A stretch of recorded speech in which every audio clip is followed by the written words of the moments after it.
Hi everyone, this is installment number 2 in Singing When You're Sick and Whether or Not to Do It.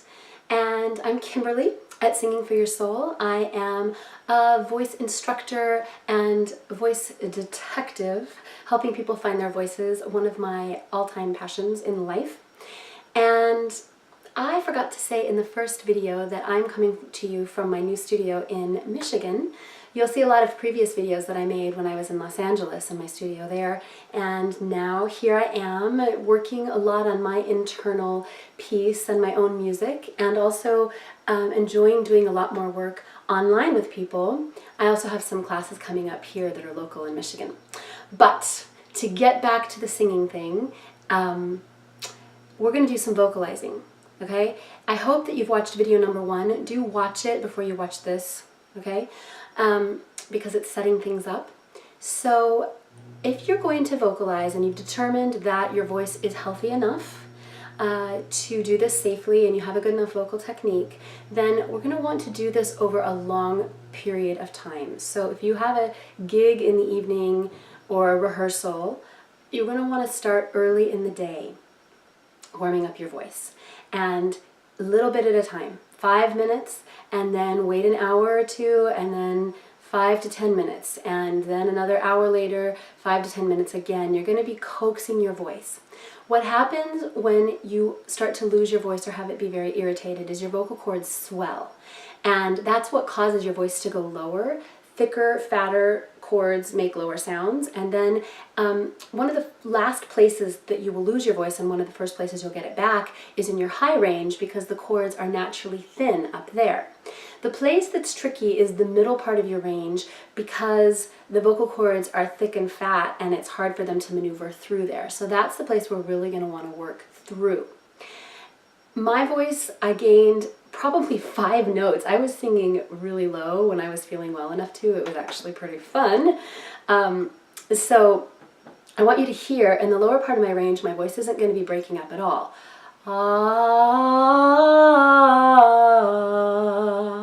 Okay, that feels okay right now, and it sounds a little funny, at least in my head, and that's okay. But if I go higher, you're going to hear what starts to happen. I'm not trying to make that happen, it's just happening. Now, that kind of machine gun pop apart of the sound effect is because my vocal cords are popping apart. They're having a hard time maintaining closure and staying thin through that part of the range. If I were to spend a lot of time during the day, not a lot of time, but do it frequently, I would be able to help those cords start to have more closure. And that's what you're going to want to do. I would stick with things that start low, move high, and then move back down. So that 5-note scale was a great thing to do.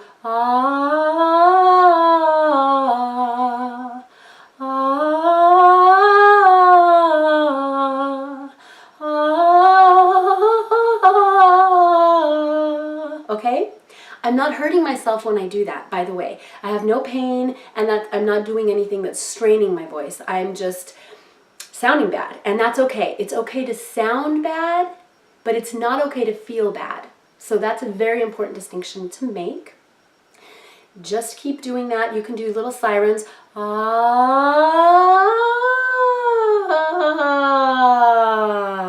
Again, I'm allowing it to break up as needed. I'm not freaking out about it. I'm just moving through, and as you keep doing that and things get more warm, then it will start to be able to maintain the closure of the vocal cords and the consistency of the sound. If that's not happening, then you're probably not going to be able to sing in the evening or whenever it is that you're going to be singing. Okay? Decide, you know, if you've completely lost your voice, well, sorry, you're not going to be singing. You know, when I had this thing, I don't care who called me and what the gig was, the sound wasn't going to be happening. That was just that. And you want to be, you know, respectful of your body so that you live to sing another day. So do be checking in with yourself about that and honor it. Honor what your body is telling you. okay? Make sure that as you're doing this vocalizing, especially in the beginning as you're just warming up, that you keep the volume very low, and you want to keep the volume below the cough threshold if you are having any problems with coughing. So you're going to try to stay underneath that place that it catches and makes you want to cough, okay? Also make sure you're drinking lots of water while and in between your vocalizing.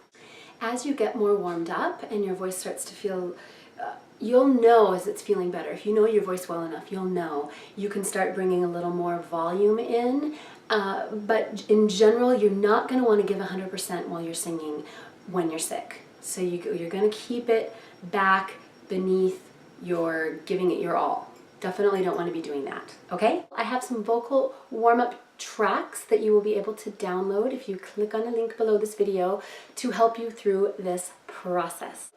This is Kimberly at Singing for Your Soul. If you like this information, please go ahead and subscribe to this YouTube channel so you get updates about new videos. I'm starting the process of making tons of them. And go to our Facebook page, go to singingforyoursoul.com and subscribe to the newsletter. You'll get all kinds of goodies there. And I really wish you well. I'll see you soon.